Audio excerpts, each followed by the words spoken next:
भूतपूर्व पंतप्रधान स्वर्गीय इंदिरा जी गांधी के बाद पूरे देश पर लंबे समय तक पूरे देश को प्रभावित करने वाले प्रधानमंत्री आदरणीय नरेंद्र जी मोदी ही है। इस बात पर सभी को सहमत होना होगा।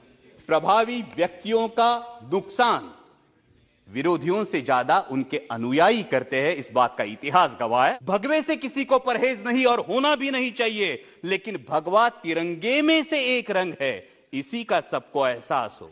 इन्हीं अंग्रेजों के जमाने की एक संस्था है अध्यक्ष महोदय, आर्कियोलॉजिकल सर्वे ऑफ इंडिया, और इस आर्कियोलॉजिकल सर्वे ऑफ इंडिया के नियमों की वजह से पूरे हिंदुस्तान की जो प्रेरणा है, हिंदवी स्वराज्य संस्थापक छत्रपति शिवाजी महाराज, उनके जन्मस्थल किले शिवनेरी पर आज तक परमानेंट भगवा ध्वज नहीं है। मैं सरकार से पूछना चाहता हूं, जो सरकार आर्टिकल 370 हटा सकती है, क्या वही सरकार आर्कियोलॉजिकल सर्वे ऑफ इंडिया के नियमों में सुधार लाकर छत्रपति शिवाजी महाराज का सम्मान नहीं कर सकती? राष्ट्रपति जी ने अपने अभिभाषण में अर्थव्यवस्था विश्व में 5वें पायदान पर पहुंचने की बात की, और हम सभी को गर्व है इस बात का।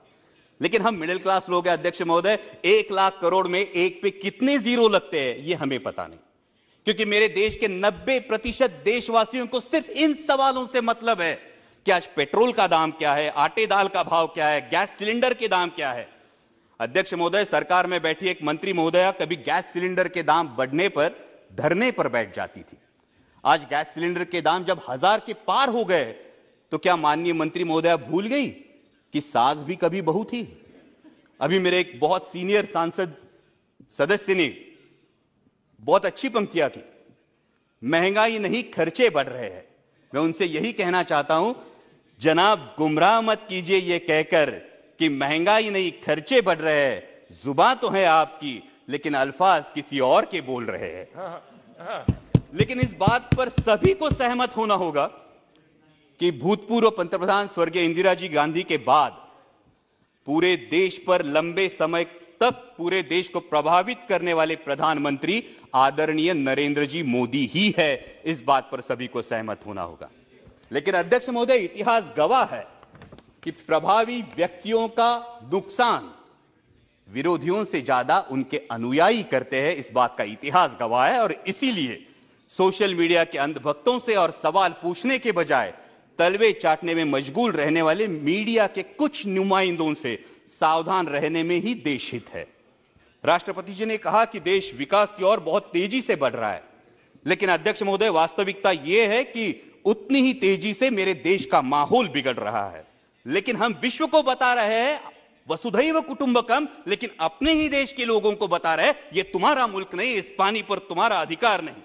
अध्यक्ष महोदय, सभी को याद होगा, बचपन में स्कूल में जाया करते तो 10 पैसे की लिमलेट की गोली खरीदते थे, और 10 पैसे की लिमलेट की गोली शर्ट के कोने में पकड़ के दांतों से तोड़ के दोस्त को दिया करते थे। अध्यक्ष महोदय, तब फर्क नहीं पड़ता था दोस्त का नाम अमित है या अमजद।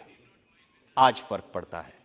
तब फर्क नहीं पड़ता था दोस्त दलित है या सवर्ण, लेकिन आज फर्क पड़ता है। देश का माहौल बिगड़ रहा है क्योंकि हिंदू मुस्लिम के साथ साथ दलित और सवर्ण ये दरार भी बढ़ते हुई दिखाई देती है।